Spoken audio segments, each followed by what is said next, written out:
This particular spot of land is very important in our history. Not only the history of our town of Beaver, but the history of the entire United States. It was here in 1778 that Fort McIntosh was built.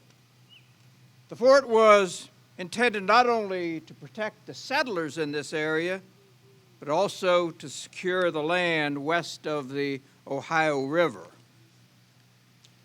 After the Revolutionary War ended in 1783, the men of the Continental Army put down their arms. They returned to their lives as farmers and shopkeepers and ordinary citizens. But our country was far from peaceful, especially here on the western frontier. In fact, the river before us is called the Bloody Ohio, for the blood of settlers and Native Americans and soldiers blood was mixed in these waters. In 1784, Congress of the United States recognized the need for a small but a permanent military force to protect the people and secure peace in the area. Authorization was given by Congress to raise a small force of not more than 700 professional soldiers. And the task of raising this force was assigned to Colonel Joshua Harmer, who enlisted what would become the future United States Army. And he gave it the name the First American Regiment. Their mission was repair this 7-year-old fort, and for the next 2 years, this was the largest duty post of the new permanent U.S. Army. This time I'd like to call on Mr. Bob Smith, our Heritage Foundation historian, to tell us the story of this area. I want you to step back in time with me for a moment, if you will. Time is January of 1785. The place is right here on the site of Fort McIntosh. Before me, the land is barren for more than a half a mile and in every direction. The virgin timber was cleared from this plain 7 years ago and used to build the walls of Fort McIntosh.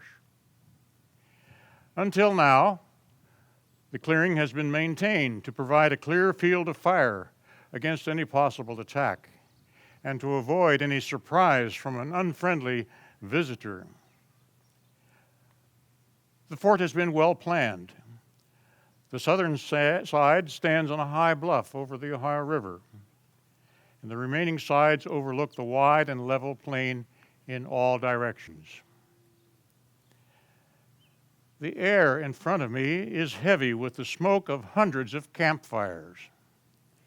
This is from the multitude of chieftains and braves from the tribes of the Delawares, the Shawnees, the Wyandots, the Ottawas, the Chippewas, and the Iroquois. They have come at the invitation of the white man to learn what the future holds for them in this territory. To my right, inside the walls of the fort, are 170 armed and uniformed troops. They are the first regular Army soldiers to serve this country since the disbanding of the Continental Army over a year ago. They have been enlisted by the order of Congress to provide protection for the waves of settlers who, even now, are beginning to pour across the old boundaries into the Northwest Territory north of the Ohio River and west of the Allegheny Mountains. The troops are here to guard the commissioners, Richard Butler, Arthur Lee, and George Rogers Clark. They have come to establish a treaty with the Native American Indians who have occupied this territory for more than 300 years. The troops have been given the name of the First American Regiment. Years from now, this place will always have the honor of being the first major duty post of the First American Regiment, the beginning of the United States Army. Thank you.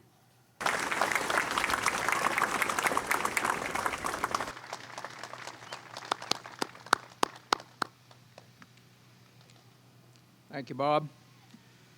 The First American Regiment went on to become the President's Guard, and we're pleased to have with us today Colonel Ronnie Johnson, the Old Guard Regimental Executive Officer, to tell us a little bit about the present mission of the Presidential Honor Guard.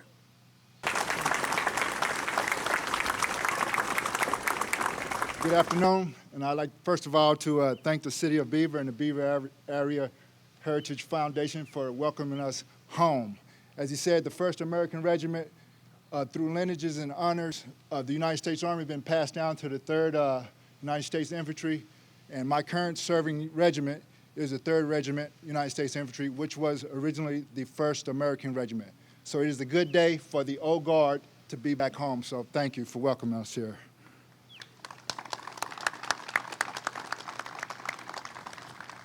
Today, the 3rd Infantry Regiment, the Old Guard, serves as the Army's official escort to the President and the Army's official ceremonial unit. We have a 1,700-man regiment in Washington, D.C., Fort Myer, Virginia, stationed right outside of Washington, D.C., and we provide all the troops for the ceremonial units and ceremonial units and ceremonial exercises all across the United States. There was our soldiers at the Super Bowl this year presenting the colors for the national anthem. We also are in charge of the defense of the National Capital Region, so not only do we have a ceremonial mission, but we also have the mission charged with defending the National Capital area. And we were the first responders to the Pentagon on the 9/11 attacks. With the ceremonial units that we do and the ceremonies we do across the nation, we probably have the 2 most cherished missions that the Old Guard conducts today, and that is the guarding of the Tomb of the Unknowns in Arlington National Cemetery, and we conduct all final honors to American soldiers in Arlington National Cemetery.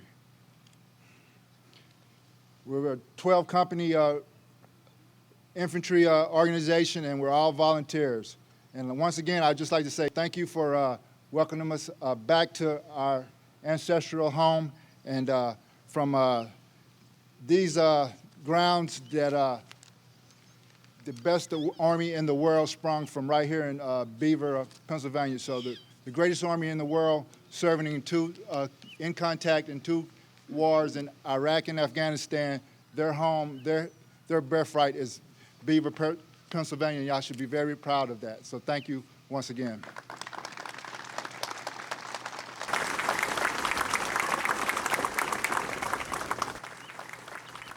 Thank you, Colonel Johnson.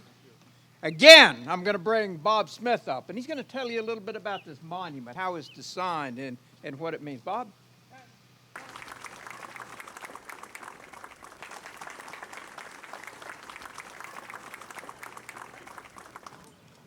Thank you all once again. Several months ago, when we were talking about the fact that we didn't have a suitable marker for Fort McIntosh, and people could drive right by here and not even know that they were passing a place of great historic importance. We thought it would be wonderful if we could have a more suitable monument to mark this location. We thought that such a monument should have 2 things in especially. One would be that it should be large enough and prominent enough that you could not go past it without noticing it. The second was that the components of the monument should have some relationship to this site. And so it was that we've incorporated a number of things in the design of this monument, which I would like to point out to you now.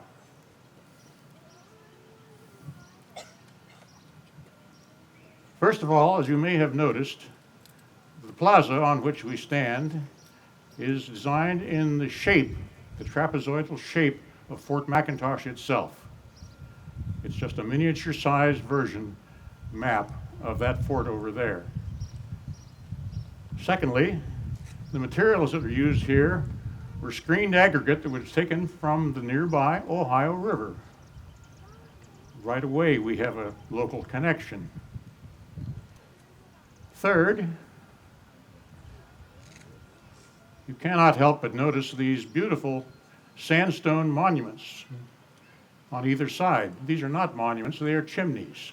They are replicas of the more than 36 chimneys that were part of the design of Fort McIntosh. These are a lot nicer looking, but if you want to see one of the originals, it's right over there beside the chain fence. And some of the folks there are about to cook their dinner right on that very same hearth.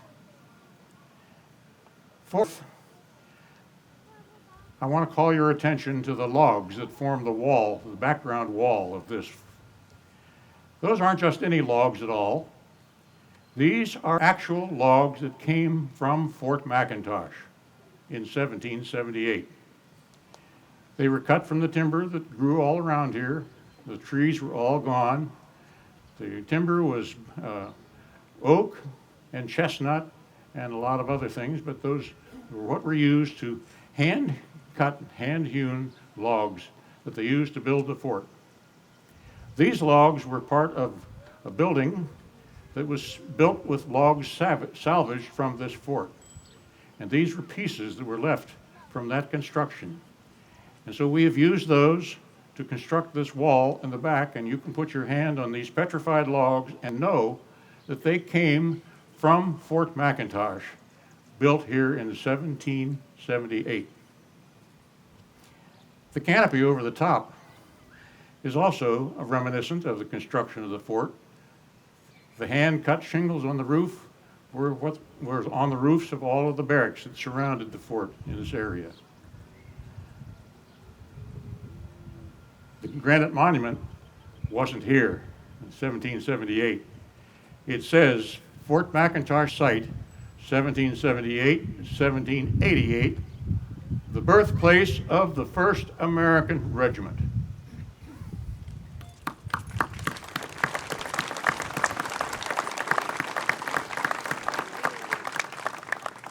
Lastly, I want to call your attention to the cannon. Again, this is not just an ordinary cannon. This is a 6-pounder, a replica of a 6-pounder cannon. It was called that because it fired a 6-pound iron ball. This was the same kind of a gun that was here at Fort McIntosh in 1778. It's listed among their armaments. The barrel, if you'd like to know, weighs 1,000 pounds. It's cast iron. It was cast from a mold taken from one of the guns at Fort Ticonderoga at the time of the Revolution. So as you can see, everything before you has some direct connection with this site in the materials or the design.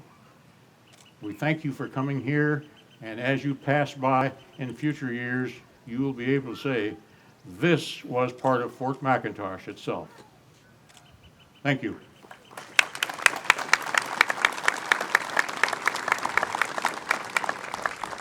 Thank you again, Bob. And now you are in for a big treat, ladies and gentlemen. The Old Guard is going to put on a marching and musical demonstration here in the street fort. Ho! John! William at 8! Small team show. Small team show. Ho! 10! John!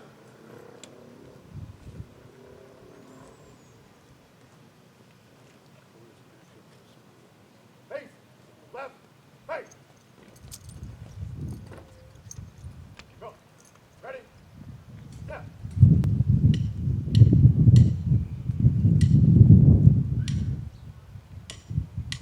Ready? Left!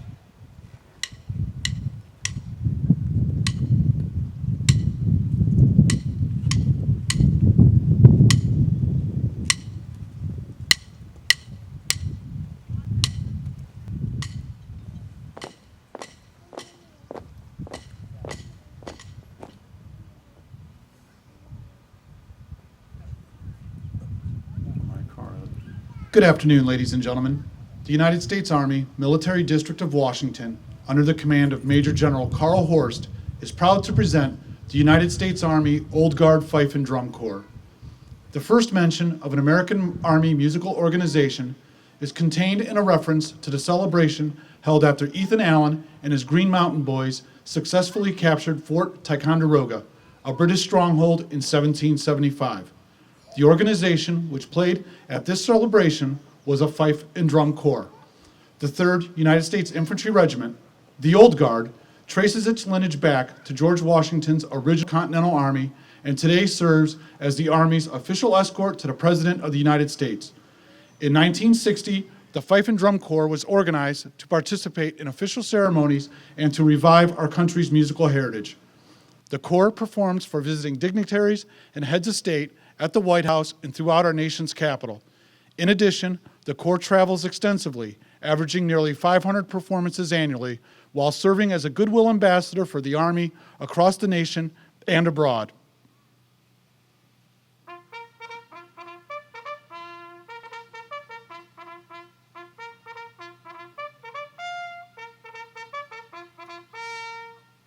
Ready. Step.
Ladies and gentlemen, the United States Army Old Guard Fife and Drum Corps.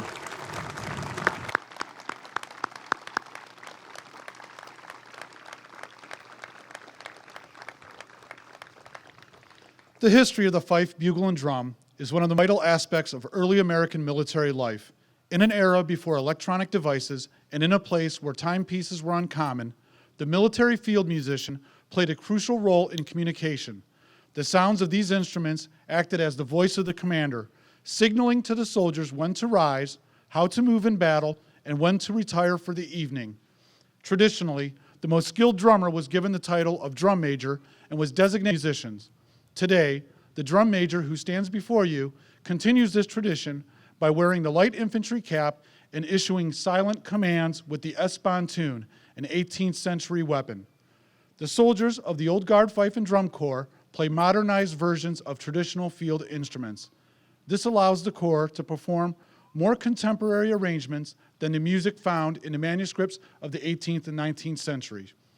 Listen now as the corps features the fife, bugle, and bringing to life the sights and sounds of our country's musical heritage.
Throughout the history of the American Army, one of the most significant duties for the field musician was to render honors to the flag of the United States of America. The Corps will now play music from the retreat ceremony, an occasion where the flag is lowered, signaling the end of the duty day, and then conclude this performance with the signature melody, Yankee Doodle.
Once again, ladies and gentlemen, the United States Army Old Guard Fife and Drum Corps.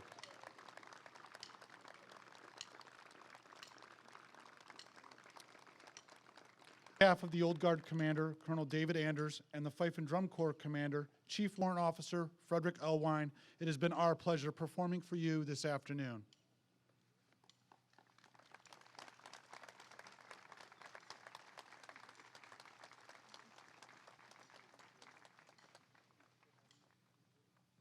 Our thanks go to the Fife and Drum Corps. What an outstanding performance. We are very proud of all of you. Do it again. Hooray. Hurrah.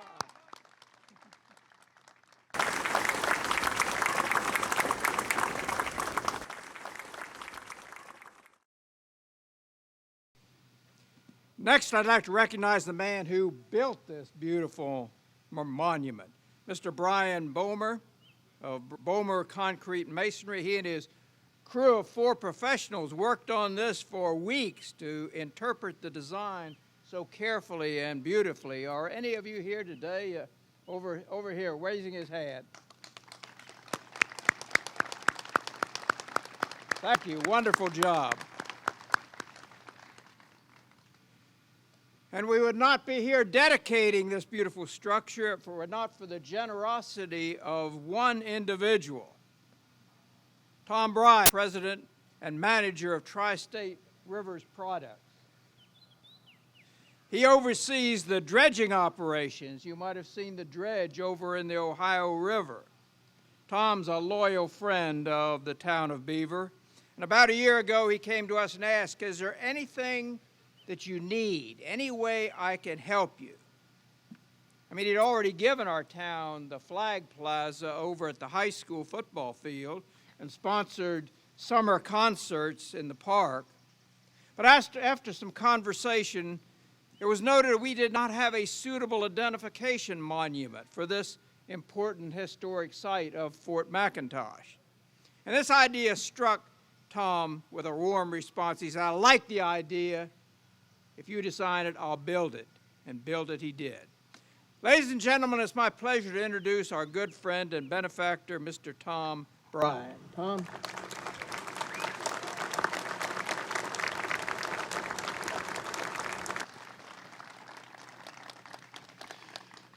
Wow. Thank you all very much. About a year ago, as I said, I met with Bob Rice and several other local officials to discuss some ideas that we had for a project here in Beaver. As I said, we've sponsored concerts in the park and participated in Fall Festival and co-sponsored Light Up Night, but we wanted to do something at a little bit more permanent nature for our community. We talked about several ideas, and they mentioned to me that for some time there was a desire to upgrade the sign at the Fort McIntosh site. To be honest with you, I really didn't know where Fort McIntosh was. But it sounded like a pretty good idea to me. They suggested I speak with Bob Smith, one of our local Beaver historians, as I come to find out a fellow Geneva College graduate. Several of us got together, talked about some ideas.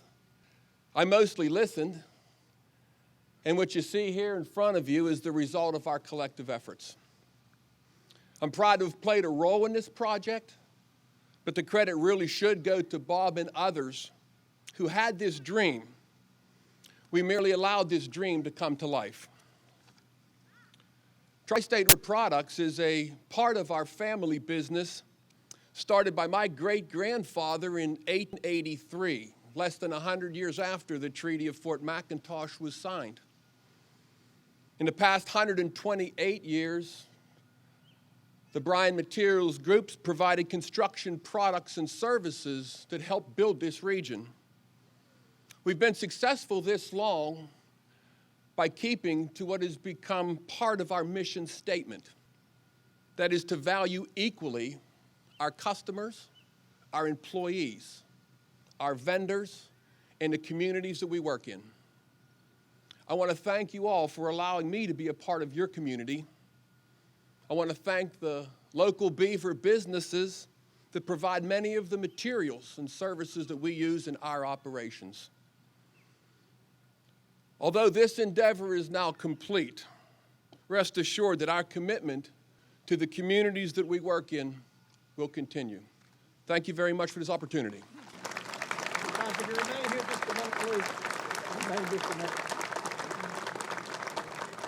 And now I'm honored to introduce Mr. Tom Hamilton, the mayor of Beaver. Tom?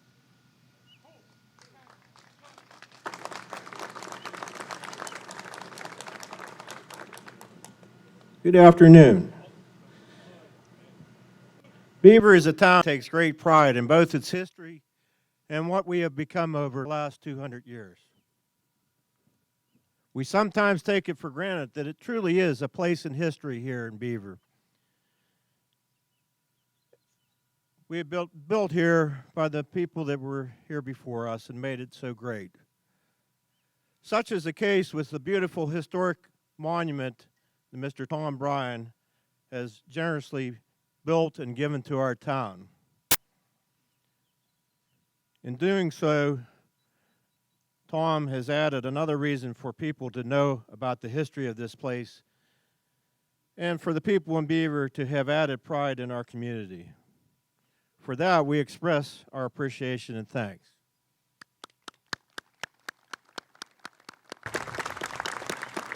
Now, a few years ago, Beaver celebrated our 200th anniversary. And at that time, the Beaver Area Heritage Foundation published a book called Beavertown 2002, which chronicled the history of our site right here, Fort McIntosh. We would like for Tom to have a personally inscribed copy of the book.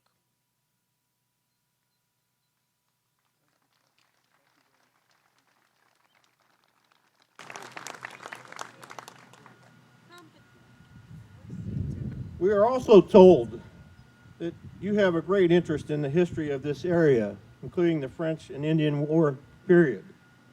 With that in mind, we would also like to present you with a book, inscribed copy, with paintings from the period, from an area by the noted historical artist Robert Griffin.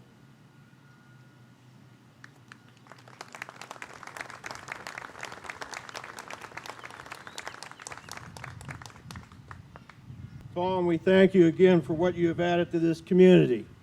It's our hope that you find these two books worthy of your library, and as a reminder of the thanks and a special place in history here in Beaver.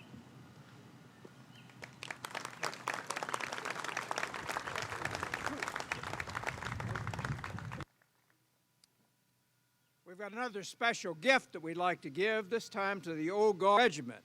So again, I'd call on Colonel Ronnie Johnson to come up.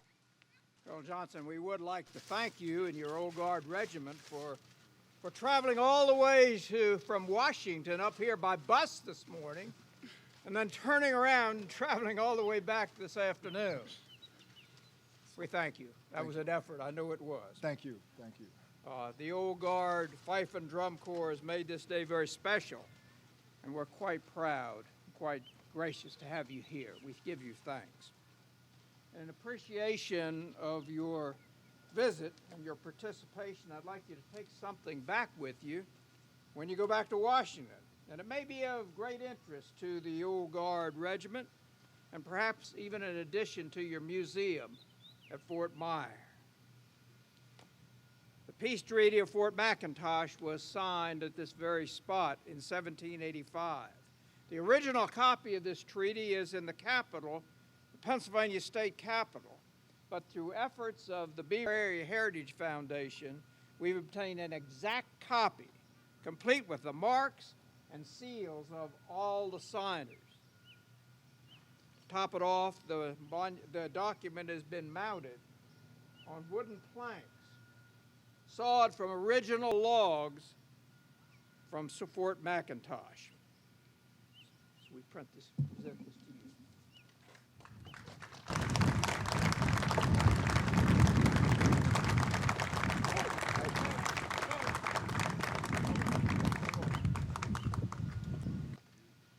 We wish to thank all of you who have had a part in celebrating this historic place today. The Borough of Beaver, Beaver Area Heritage Foundation, Mr. Bob Smith, Roe Monument Company, Colonel Ronnie Johnson, and the Old Guard, and especially we'd like to thank the man whose generosity made all this possible, Mr. Tom Bryan. Tom, thank you.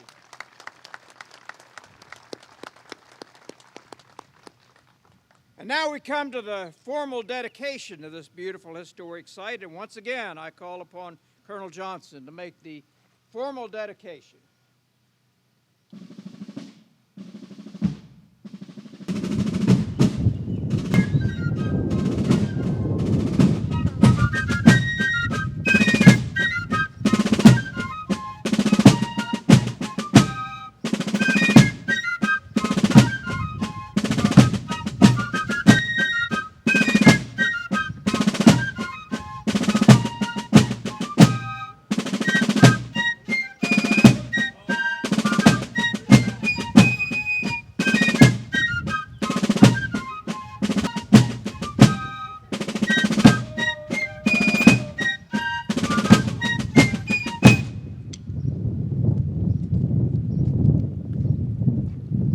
Manfred's up next.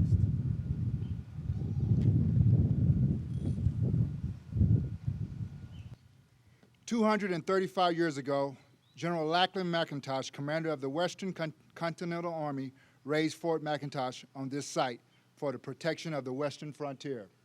7 years later, in 1785, Colonel Josiah Harmer established the first peacetime army of the United States and commanded its first major duty post here at Fort McIntosh. He called it the First American Regiment. Ladies and gentlemen, in memory and honor of those pioneering officers and the men who served under their command, it is my honor and privilege to dedicate this historical monument to those who passed this way may know and be reminded of their stout dedication and to the call of duty.